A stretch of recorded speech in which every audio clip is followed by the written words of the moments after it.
Hello friends, नमस्कार। हमारे YouTube channel A+IS academy में आपका बहुत बहुत स्वागत है। देखिए, आज हमारी जिस टॉपिक पर क्लास होने जा रही है उस टॉपिक का नाम है म्यूनिसिपैलिटीज। बिल्कुल न्यू टॉपिक है, नगर निगम। नगर निगम के बारे में हम विस्तृत चर्चा करेंगे। नगर निगम के बारे में हम पढ़ेंगे, स्टडी करेंगे और इस टॉपिक की चर्चा, इस टॉपिक की स्टडी भी पॉइंट टू पॉइंट होगी। ठीक है, बिंदु बार हम चर्चा करेंगे। देखिए, इसमें सबसे पहले अपन ये समझेंगे कि नगर निगम होता क्या है, नगर निगम की डेफिनेशन क्या होती है और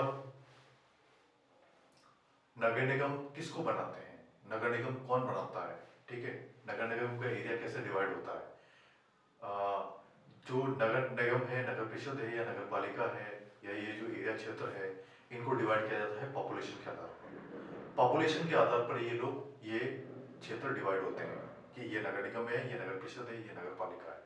ठीक है, तो हम नगर निगम के बारे में आज विस्तृत चर्चा करेंगे। तो हम स्टार्ट करते हैं नगर निगम। ठीक है, आज का हमारा टॉपिक है नगर निगम, म्यूनिसिपैलिटीज। इसको म्यूनिसिपल कॉर्पोरेशन भी कहते हैं। तो इसकी चर्चा हम बिंदुवार करेंगे। तो हम स्टार्ट करते हैं नगर निगम। इसमें सबसे पहला पॉइंट क्या है।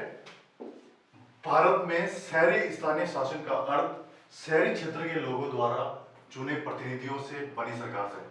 देखिए, भारत में जो शहरी क्षेत्र होता है, शहरी क्षेत्रों में जो भी सरकार होती है तो वो शहरी क्षेत्रों के लोगों द्वारा चुनी जाती है, फिर वो सरकार बनती है। जैसे नगर परिषद होता है, नगर परिषद भी शहर में ही होता है, शहर के लोग चुनते हैं। नगर परिषद का सभापति होता है मेन आदमी। वैसे नगर पालिका होती है, नगर पालिका को भी शहर के लोग ही चुनते हैं और उसका होता है अध्यक्ष होता है। वैसा नगर निगम होता है, नगर निगम को भी शहर के लोग ही चुनते हैं, फिर वो सरकार बनती है। उसमें नगर निगम का मेयर बनता है, उप महापौर भी होते हैं, मेन आदमी।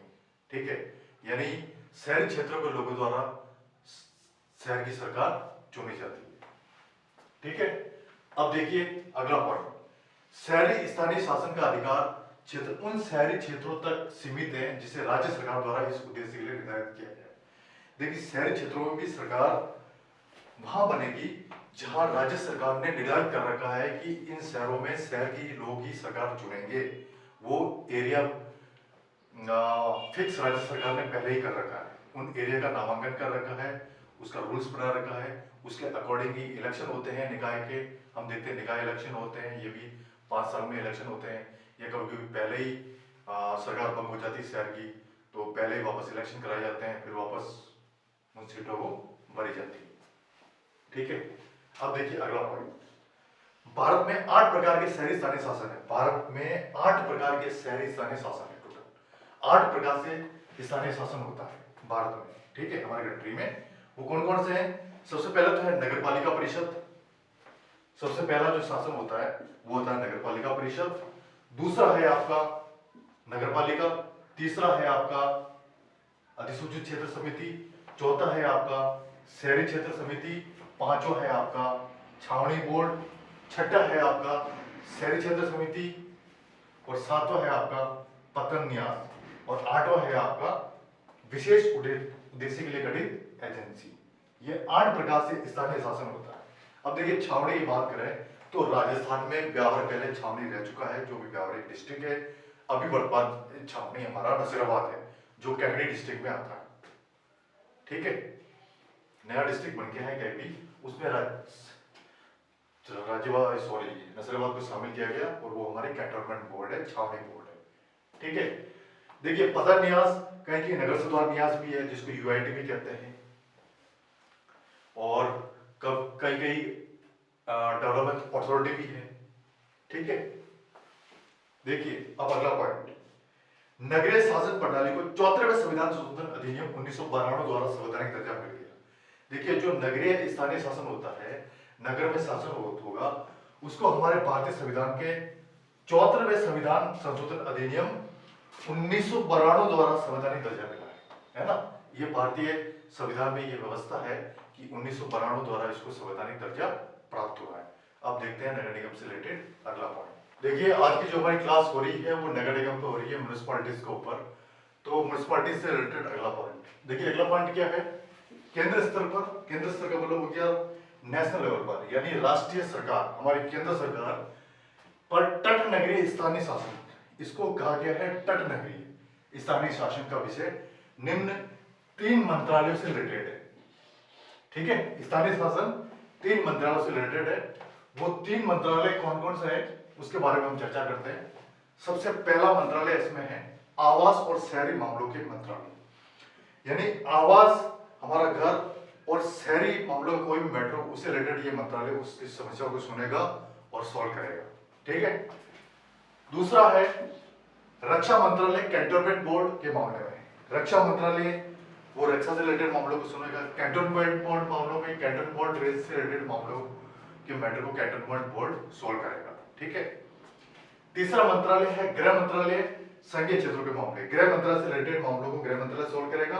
और संघीय क्षेत्र जो हमारे स्टेट है या हमारा जो देश है वो संघ है, संघीय क्षेत्रों में जो जो क्षेत्र शामिल होते हैं उनसे रिलेटेड संघीय क्षेत्र उन मामलों को सॉल्व करेगा। अब है अगला पॉइंट, नगर निकायों का विकास। देखिए जो नगर निकाय होते हैं, चाहे वो नगर निगम हो, नगर पालिका हो, नगर परिषद हो, उनका विकास कैसे होता है, कैसे उनका विकास किया जाता है, कितना उन पर बजट आवंटित होता है, नहीं होता है, उनके विकास में कौन कौन लोग भाग लेते हैं, अधिकारियों का क्या काम होता है, वहां पर वो सब हम यहाँ देखेंगे। तो आधुनिक भारत में ब्रिटिश काल के दौरान जब हमारे देश में अंग्रेजों का शासन था उस समय क्या होता था, जो स्थानीय नगर प्रशासन की संस्थाएं अस्तित्व में आई, यानी अंग्रेजों के टाइम से ही स्थानीय नगर प्रशासन का विकास हुआ और स्थानीय नगर प्रशासन की संस्थाएं अस्तित्व में आई कि इन एरियो में स्थानीय नगर प्रशासन होना चाहिए। ठीक है, ब्रिटिश काल के दौरान। अब है अगला पॉइंट, इस संदर्भ में प्रमुख घटनाएं निम्न है। देखिए ब्रिटिश काल में जो शासन व्यवस्था है हमारे अस्तित्व में आई, इस संदर्भ में प्रमुख घटनाएं निम्न है। उसमें सबसे पहली घटना है सन 1688 यानी आजादी से पहले में भारत का पहला नगर निगम मद्रास में स्थापित हुआ। आजादी से पहले सन 1688 में भारत का पहला नगर निगम मद्रास में स्थापित हुआ था। ठीक है, सेकंड है इसमें 1726 में बंबई तथा कलकत्ता में नगर निगम स्थापित हुए। 1726 में बंबई जो हमारे महाराष्ट्र की राजधानी है और कलकत्ता जो पश्चिम बंगाल की राजधानी है वहां पर नगर निगम स्थापित हुए। ठीक है, अगला पॉइंट, 1870 का लॉर्ड मेयो का वित्तीय विकेंद्रीकरण का संकल्प स्थानीय स्वशासन की संस्थाओं के विकास में परिलक्षित हुआ।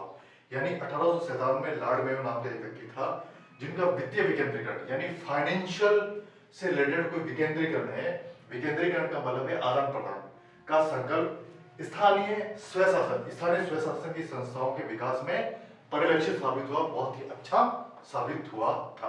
ठीक है, अब देखते हैं अगला पॉइंट। ठीक है, आज हमारी जिस टॉपिक पे क्लास हो रही है वो है म्युनिसिपैलिटीज यानी नगर निगम के बारे में हम पढ़ रहे हैं। तो इससे रिलेटेड अगला पॉइंट देखिए, अगला पॉइंट क्या है, लॉर्ड रिपन। लॉर्ड रिपन भी एक व्यक्ति का नाम है जो ब्रिटिश गवर्नमेंट के टाइम में एक व्यक्ति हुआ करते थे। उन्होंने क्या किया, सन 1882 ये जो सन दिया गया है 1882 का संकल्प स्थानीय स्वशासन के लिए मैग्ना कार्टा एक सिंबल दिया गया था जिसका नाम है मैग्ना कार्टा। ठीक है, दिस इज द सिंबल, हैसियत रखता है, मैग्ना कार्टा की हैसियत रखता है। उन्हें भारत में स्थानीय स्वशासन का पिता कहा जाता है। जो मैग्ना कार्टा है उसको भारत में क्या कहा गया है, स्थानीय स्वशासन का पिता कहा जाता है। जो स्थानीय स्वशासन के जो क्षेत्र हैं, चाहे वो नगर पालिका हो, नगर निगम हो या नगर परिषद हो, उसको स्वशासन का पिता इन्हें मैग्ना कार्टा को कहा गया है। ठीक है, अब देखिए अगला पॉइंट, 1907 में, 1907 भी आजादी से पहले का टाइम हो गया। 1907 में रॉयल कमीशन, ये भी ब्रिटिश गवर्नमेंट के टाइम की एक संस्था है, रॉयल कमीशन। इसका पूरा नाम है रॉयल कमीशन ऑन डिसेंट्रलाइजेशन। ठीक है, ये नियुक्ति हुई उस समय 1907 में, जिसने 1909 में अपनी रिपोर्ट सौंपी। यानी 1907 में इसकी नियुक्ति हुई इस कमेटी की, फिर 1909 में इसने अपनी रिपोर्ट सौंपी। इस आयोग के अध्यक्ष थे उस समय हाब हाउस। जो आयोग के अध्यक्ष थे उनका नाम था हाब हाउस। ये बात आपको याद रखनी है। अगला पॉइंट, भारत सरकार अधिनियम 1919। ये अधिनियम पहले भी आ चुका है, पहले मैं आपको इसमें विस्तृत बता चुका हूँ। भारत शासन सरकार अधिनियम 1919, 1935 दो अधिनियम आ चुके हैं। तो 1919 के द्वारा प्रांतों में लागू की गई, प्रांतों यानी स्टेट में लागू की गई द्विशासनिक योजना। द्विशासन का मतलब दो तरीके से शासन होगा। द्विशासनिक योजना के अंतर्गत स्थानीय स्वशासन एक अंतरित विषय बन गया है और इसके लिए एक भारतीय मंत्री को प्रभारी बनाया गया। यानी जो स्थानीय स्वशासन है ये एक अंतरित विषय बन गया है, यानी अंदरूनी तौर पे एक सब्जेक्ट बन गया है। इसके लिए जो इसका प्रभारी है किसी भी भारतीय मिनिस्टर को बनाया गया है। भारतीय मिनिस्टर इसका प्रभारी होगा, वो इसके कामकाज को देखेगा, सारी व्यवस्था संभालने का काम प्रभारी मंत्री का ही होगा। ठीक है, अब देखिए अगला पॉइंट 1924 भी आजादी के पहले का टाइम है। 1924 में कैंटोनमेंट एक्ट केंद्रीय विधायिका द्वारा पारित किया गया। जो कैंटोनमेंट एक्ट है, cantonment act is the related of cantonment board. तो कैंटोनमेंट एक्ट केंद्रीय विधायिका द्वारा पारित किया गया। जो केंद्रीय विधायिका है हमारी, उसके द्वारा ये कैंटोनमेंट एक्ट पारित किया गया है। ठीक है, अगला पॉइंट भारत सरकार अधिनियम 1935, ये बता चुका हूं मैं आपको पहले ही। तो भारत सरकार अधिनियम 1935 द्वारा लागू प्रांतीय स्वायत्तता के अंतर्गत स्थानीय स्वशासन को प्रांतीय विषय घोषित किया गया। देखो, इस अधिनियम के द्वारा भी जो स्थानीय शासन है हमारा, उसको प्रांतीय शासन घोषित किया गया। यानी स्टेट लेवल पे कैसे वो शासन होगा, इसको कन्वर्ट किया गया। ठीक है, अब देखते हैं इस रिलेटेड अगला पॉइंट। देखिए अगला पॉइंट क्या है, समितियां एवं आयोग। अब देखिए समितियां एवं आयोग क्या होते हैं, कमेटी और ऑर्गेनाइजेशन या कमीशन इसको बोलते हैं। अब देखिए समितियां व आयोग की क्या डेफिनेशन होती है। केंद्र सरकार द्वारा स्थानीय नगर शासन की कार्यप्रणाली में सुधार के लिए समय समय पर नियुक्त समितियों व आयोगों का विवरण आगे दिया गया। देखिए स्थानीय स्वशासन को चलाने के लिए समय समय पर समितियों और नियुक्त आयोगों का अपॉइंटमेंट होता रहता है। वो क्या क्या है वो आगे हम बात करेंगे इसके बारे में। ठीक है, तो सबसे पहला है संवैधानिकरण। अब देखिए संवैधानिकरण क्या होता है। अगस्त 1989 में राजीव गांधी सरकार ने लोकसभा 65वां संविधान संशोधन विधेयक नगरपालिका विधेयक पेश किया। देखिए संवैधानिकरण का क्या मतलब होता है। अगस्त 1989, ये जो डेट दी गई है, अगस्त 1989 में राजीव गांधी सरकार ने लोकसभा में 65वां संविधान संशोधन विधेयक नगरपालिका विधेयक पेश किया। ठीक है, राजीव गांधी सरकार के टाइम में, जब राजीव गांधी हमारे देश के प्रधानमंत्री थे, उस समय यह विधेयक पेश किया गया था। अब देखिए अगला पॉइंट, इस विधेयक का उद्देश्य क्या था। इस विधेयक का उद्देश्य था नगरपालिका के ढांचे पर उनकी संवैधानिक स्थिति पर परामर्श कर उन्हें शक्तिशाली बनाना व सुधारना था। देखो इसका क्या उद्देश्य था, मुख्य उद्देश्य इस विधेयक का कि नगरपालिका के ढांचे पर उनकी संवैधानिक स्थिति पर परामर्श कर, नगरपालिका की जो ढांचे पर संवैधानिक स्थिति पर, यानी संवैधानिक स्थिति क्या होना चाहिए, संविधान में कैसे क्या होना चाहिए, उस स्थिति पर डिस्कस कर उसे अधिक शक्तिशाली बनाना था, शक्तिशाली बनाना व सुधारना था इस विधेयक को। ठीक है, अगला पॉइंट, ये विधेयक लोकसभा में पारित हुआ, किंतु अक्टूबर 1989 में ये राज्यसभा में गिर गया और निरस्त हो गया। देखिए ये विधेयक पेश तो किया गया राजीव गांधी सरकार के टाइम में, लेकिन लोकसभा में तो ये पास हो गया ये बिल, लेकिन राज्यसभा में ये गिर गया। राज्यसभा में ये बिल पास नहीं हो सका, इसलिए वो बिल वहां निरस्त हो गया। ठीक है, फिर वापस अलग अलग सरकारें आई, अलग अलग सरकारों ने ये बिल पेश किया, फिर भी वो पास नहीं हो पाया। लेकिन अंत में सितंबर 1991 में पीवी नरसिम्हा राव जब हमारे देश के प्रधानमंत्री थे, उस समय लोकसभा में पुनः इस बिल को संशोधित नगरपालिका विधेयक पुनः प्रस्तावित किया गया। इस बिल में संशोधन करके उसको पुनः पेश किया गया। अंततः यह 74वें संविधान संशोधन अधिनियम के रूप में पारित हुआ और 1 जून 1993 को प्रभाव में आया। यानी ये विधेयक पास हो गया और 1 जून 1993 को ये अस्तित्व में आया और अभी तक ये विधेयक बना हुआ है। किस सरकार में ये पास हुआ, पीवी नरसिम्हा राव जो हमारे देश के प्रधानमंत्री थे, उस समय की गवर्नमेंट में ये बिल पास हुआ था। अब म्युनिसिपैलिटी से रिलेटेड अगला पॉइंट हम आगे डिस्कस करेंगे। ठीक है, हम पढ़ रहे हैं म्युनिसिपैलिटीज यानी नगर निगम। नगर निगम की क्लास हमारी हो रही है, इससे रिलेटेड अगला पॉइंट। देखिए अगला पॉइंट क्या है, स्थानीय नगर शासन विषय पर नियुक्त समितियां व आयोग। पहले जब हम पढ़ रहे थे तो उसमें ये पॉइंट आया था कि एक टेबल की चर्चा हम आगे करेंगे, तो ये वही टेबल है। वो टेबल कौन सी है, स्थानीय नगर शासन विषय पर नियुक्त समितियां व आयोग। जो समितियां व आयोग से रिलेटेड कौन सी टेबल है, किस वर्ष इसकी स्थापना हुई और उसके अध्यक्ष कौन थे, इसकी स्टडी हम एक टेबल के रूप में करेंगे। ठीक है, तो इस टेबल में देखिए सबसे पहले क्रम संख्या है, फिर वर्ष है, किस वर्ष इसकी स्थापना हुई, समिति और आयोग का नाम है और फिर अध्यक्ष। ठीक है, फर्स्ट नंबर पर है आपका क्रम संख्या, सेकंड नंबर पे आपका वर्ष, थर्ड नंबर पे है समिति आयोग का नाम और फोर्थ नंबर पे है आपका अध्यक्ष। तो क्रम संख्या फर्स्ट में है जो आपका वर्ष है स्थापना, वो है 1949 से 1951। देखिए 1949 से 1951 के बीच में जो समिति आयोग है वो समिति थी स्थानीय वित्तीय जांच समिति। उस समिति का नाम था स्थानीय वित्तीय जांच समिति, और उसके अध्यक्ष थे पीके नड्डा, पीके पट्टा।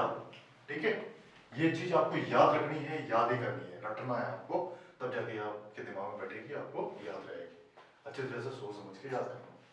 ठीक है, अब है क्रम संख्या सेकंड में आपका वर्ष है 1953 से 54। इसमें जो आयोग है करारोपण जांच आयोग, उस आयोग का नाम है करारोपण जांच आयोग, और उसके अध्यक्ष है जॉन मथाई। ठीक है, अगला है क्रम संख्या थर्ड, वो आपका ईयर है 1963 से 65, और उस समिति का नाम है नगर निगम कर्मचारियों के प्रशिक्षण पर गठित समिति। ये वो समिति है जो नगर निगम के जो कर्मचारी होते हैं, नगर निगम में जो कर्मचारी काम करते हैं, उनकी जो ट्रेनिंग की व्यवस्था कैसे क्या करनी है, वो ये समिति देखती है, और उसके उस समय अध्यक्ष है नूरुद्दीन अहमद। ठीक है, अगला पॉइंट है, अगला क्रम संख्या 4 है, वो ईयर आपका 1963 से 67। ठीक है, अब उस समिति का नाम है ग्रामीण नगरीय संबंध समिति। ग्रामीण नगरीय संबंध समिति, ग्रामीण नगर का जो रिलेशन है, ग्रामीण नगर की जो समस्या है, उससे रिलेटेड कमेटी ये है। ये सारी कमेटी इस प्रॉब्लम को सॉल्व करती है और देखती है। इस कमेटी में इसका काम होता है, और इसके अध्यक्ष है एपी जैन। ठीक है, अगला पॉइंट है 1900 क्रम संख्या 5, और वर्ष है आपका 1963। उस कमेटी का नाम है स्थानीय नगर निकायों के वित्तीय संसाधनों के संवर्धन के लिए मंत्रियों की समिति। जो स्थानीय नगर निकाय हो, जो स्थानीय नगर निकाय हो, चाहे वो नगर पालिका हो, नगर परिषद हो या नगर निगम हो, उसके जो वित्तीय संसाधन है, फाइनेंशियल संसाधन, यानी फाइनेंस करके जो संसाधन की व्यवस्था की जाती है, उसके लिए मंत्रियों की समिति, वो मंत्रियों की समिति ये कामकाज देखती है, और उसके अध्यक्ष है रफीक जकारिया। ठीक है, अगली क्रम संख्या है क्रम संख्या 6, वो ईयर है 1965 से 1968। उस समिति का नाम है नगर निगम कर्मचारियों की कार्य दशाओं पर समिति। जो नगर निगम की कर्मचारियों की कार्य दशाओं पर क्या समिति है, वो सारा कामकाज ये समिति देखती है, और उसके अध्यक्ष पे रफीक जकारिया ही है। ठीक है, अगला क्रम संख्या 7 है, वो वर्ष है आपका 1974 स्थापना वर्ष, और ये कमेटी का नाम है नगर प्रशासन में बजटीय सुधार पर समिति। यानी बजट में कैसे सुधार करना है, कितना बजट आवंटित करना है, नहीं करना है, फिर वापस बजट में क्या करेक्शन करना है, वो काम इस समिति का रहता है, और इसके अध्यक्ष है गिरिजापति मुखर्जी। ठीक है, अब इस टेबल को और हम आगे बढ़ाते हैं और आगे स्टडी करते हैं। ठीक है, आज जो हमारी क्लास हो रही है वो म्युनिसिपैलिटीज टॉपिक के ऊपर हो रही है, नगर निगम के ऊपर। ठीक है, तो इससे मतलब रिलेटेड हम एक टेबल की स्टडी कर रहे हैं, उस टेबल को आगे बढ़ाते हैं। तो क्रम संख्या 8 में क्या बताया गया है, वर्ष कौन सा आपका 1982। 1982 में जो समिति थी, उस समिति का नाम है स्थानीय नगर निकायों के गठन शक्तियों तथा कानूनों पर गठित अध्ययन दल। ठीक है, इसके अध्यक्ष थे केएन साग। अगली क्रम संख्या 9 है, उसका वर्ष है 1985 से 88। समिति का आयोग का नाम है नगरीकरण पर राष्ट्रीय आयोग। नगरीकरण पर रिलेटेड राष्ट्रीय आयोग का कामकाज ये आयोग देखेगा, और इसके अध्यक्ष है सीएन कोरिया। ठीक है, तो ये टेबल यहाँ कंप्लीट होती है। पूरी टेबल की स्टडी हमने क्रमबद्ध रूप से की है। इस टेबल को आप अच्छी तरह से पढ़ें, समझें और हमेशा याद रखें। ठीक है, अब है अगला पॉइंट। देखिए अगला पॉइंट क्या है, 1992 का 74वां संशोधन अधिनियम। जो 1992 में 74वां संशोधन अधिनियम हुआ था, वो क्या था अधिनियम? इस अधिनियम ने भारत के संविधान में नया भाग 9K, भारतीय संविधान में, इंडियन कॉन्स्टिट्यूशन में 9K को इन्वॉल्व किया। इसे नगर पालिकाएं नाम दिया गया। जो 9K इन्वॉल्व किया गया, इसको नाम दिया गया नगर पालिकाएं। और आर्टिकल 243 से 243 ये 6 के उपबंध शामिल किए गए। ये दो तरह के आर्टिकल इसमें शामिल किए गए टोटली। ठीक है, लास्ट में आर्टिकल 243 से 243 ये 6 के उपबंध भी इसमें शामिल किए गए इस संविधान संशोधन अधिनियम में। ठीक है, अब देखिए अगला पॉइंट। इस अधिनियम के कारण संविधान में एक नई 12वीं सूची को भी जोड़ा। ये जो अधिनियम लागू हुआ था, इस अधिनियम के कारण जो हमारे भारतीय संविधान में संविधान की नई सूची 12वीं सूची को भी जोड़ा। उस सूची का नाम है 12वीं सूची। ठीक है, अब देखिए अगला पॉइंट। इस सूची में नगर पालिकाओं की 18 कार्यकारी विषय वस्तुओं का उल्लेख है। ये जो सूची जोड़ी गई है, इस सूची में नगर पालिकाओं की 18 कार्यकारी विषय वस्तुओं का उल्लेख किया गया है। ठीक है ना। अब देखिए अगला पॉइंट, ये जो आर्टिकल है ये 243W से रिलेटेड है। ये जो आर्टिकल ये जो अनुच्छेद है वो 243W से रिलेटेड है हमारे भारतीय संविधान में। ठीक है। अगला पॉइंट देखिए, इस अधिनियम ने नगरपालिकाओं को संवैधानिक दर्जा प्रदान किया। ये जो अधिनियम जब पारित हुआ था तो इस अधिनियम ने नगरपालिकाओं को संवैधानिक दर्जा हमारे भारतीय संविधान में इसको प्रदान किया, संवैधानिक दर्जा इसने प्राप्त किया या प्रदान किया। ठीक है। अब देखिए नगर निगम से रिलेटेड हम अगले पॉइंट पे आते हैं। ठीक है, हम पढ़ रहे हैं म्युनिसिपैलिटीज। देखिए म्युनिसिपैलिटीज से रिलेटेड अगला पॉइंट क्या है आपका, दूसरे शब्दों में हम कह सकते हैं कि राज्य सरकार अधिनियम के प्रावधान अनुसार नई नगरपालिका पद्धति को अपनाने के लिए संवैधानिक रूप से बाध्य है। देखिए दूसरे शब्दों में ये कहा जा सकता है कि जो राज्य सरकार है अधिनियम के प्रावधान के अनुसार नई नगरपालिका पद्धति को अपनाने के लिए संवैधानिक रूप से यानी कॉन्स्टिट्यूशन रूप से वो बाध्य है। ठीक है, संवैधानिक रूप से वो अनिवार्य रूप से नई पद्धति को अपनाएगा। ठीक है। अब देखिए अगला पॉइंट, इस अधिनियम का उद्देश्य शहरी शासन को पुनर्जीवित करना एवं शक्तिशाली बनाना है। देखिए इस अधिनियम का जो मुख्य उद्देश्य है वो क्या है, जो हमारा शहरी शासन है, ठीक है, नगरीय शासन है, उसको पुनर्जीवित करना और उसको और अधिक शक्तिशाली बनाना। ठीक है। अब देखिए अगला पॉइंट, जिससे कि वह स्थानीय शासन को इकाई के रूप में प्रभावशाली ढंग से कार्य करे। यह जब शक्तिशाली बन जाएगा ये अधिनियम, तो उसमें जो स्थानीय शासन है हमारा वो एक इकाई के रूप में, यूनिट के रूप में प्रभावशाली ढंग से काम करेगा। ठीक है। अब देखिए इसकी प्रमुख विशेषता है, इसकी प्रमुख विशेषता कौन कौन सी इस अधिनियम की, इसकी चर्चा हम आगे करेंगे। तो इस अधिनियम की जो प्रमुख विशेषता है वो आगे है। ठीक है। अब 3 प्रकार की नगरपालिकाएं हैं, मेनली हमारे यहाँ 3 प्रकार की नगरपालिकाएं हैं। ये अधिनियम जो है प्रत्येक राज्य में 3 तरह की नगरपालिकाओं की संरचना का उपबंध करता है। यानी ये जो अधिनियम है प्रत्येक स्टेट में 3 तरह की नगरपालिकाओं की संरचना का उपबंध करता है, 3 तरह की नगरपालिकाओं को सुशोभित करता है। तो वो 3 तरह की नगरपालिका कौन कौन सी है उसकी चर्चा हम आगे करते हैं। अगला पॉइंट आपका कौन सा है, इसमें यह है कि जो 3 नगरपालिकाएं हैं, 3 नगरपालिकाओं में डिस्ट्रीब्यूट किया गया है, वो 3 नगरपालिकाएं कौन कौन सी है। तो इसमें जो सबसे पहली है वो ये है, नगर पंचायत किसी भी नाम में परिवर्तित क्षेत्र के लिए। ठीक है, सबसे पहले नगरपालिका की। सेकंड है आपकी नगरपालिका परिषद छोटे शहरी क्षेत्रों के लिए। ये जो नगरपालिका परिषद होगी वो जो हमारे छोटे शहर है उनके लिए। ठीक है। तीसरी नगरपालिका है, उसका नाम है बड़े शहरी क्षेत्र के लिए नगरपालिका निगम। बड़े शहरी क्षेत्र के लिए नगरपालिका निगम। ये 3 प्रकार की नगरपालिकाओं के बारे में मैंने आपको बताया है, अलग अलग टाइप की 3 नगरपालिकाएं हैं। ठीक है। अब देखिए अगला पॉइंट, इसकी स्ट्रक्चर, नगर निगम की संरचना कैसी होगी। तो इसमें हम पढ़ते हैं नगरपालिका के सभी सदस्य सीधे नगरपालिका क्षेत्र के लोगों द्वारा चुने जाएंगे।